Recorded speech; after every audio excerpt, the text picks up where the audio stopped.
What is Mr. Coulombe's opinion on the Ultramontanist movement? I'm not talking about what people think it is, but the Pope having complete dominion over the temporal and spiritual realms on this earth. Well, it's true in a sense, and it's not true in another. Okay, well, what is the Ultramontanist movement, firstly? Well, the Ultramontane movement was the idea that centered everything in the Holy See, and basically reduced bishops to branch officers of a central HQ, which was the Holy See and the Pope. And that's true and it's not true at the same time. Now, why do I say that? Well, I say it because very commonly in history, the bishops of a given country or given province have been under a lot of pressure from the secular authorities to do this and to do that. However, the Pope is the man to whom they are answerable. Not the king, not the president, not Congress, not the Supreme Court.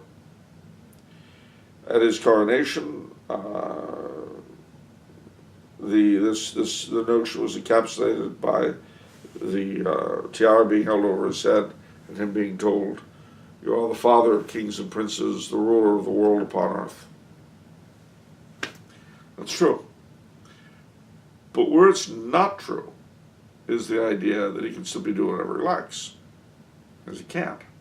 He can try, and popes have tried, usually with miserable results for themselves and those around them, but particularly themselves.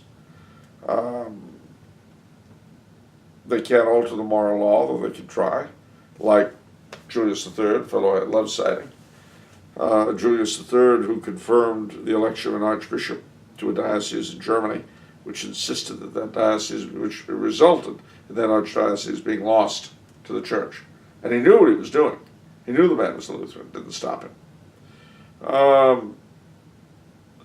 When I've said earlier that there's no power on earth that can countermand the Pope, absolutely true. But that doesn't give him the right. The thing you've got to bear in mind, though, is that when you study the history of the popes, you can see the hand of God in dealing with them. I had a particular favorite, one of the popes, whose name escapes me right now. He was elected. He went to bed, and the floor collapsed, and was killed in the wreckage.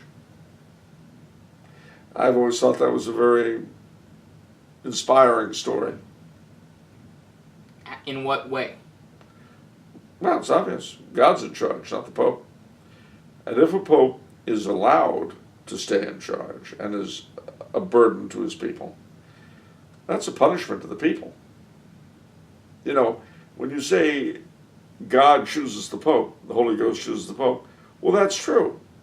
But that doesn't mean we get what we want. It can mean we get what we need, or worse, what we deserve. And the Catholic people have demonstrated, en masse, these past 50 years, that we're not really very interested in our faith. A mass falling away of people from it.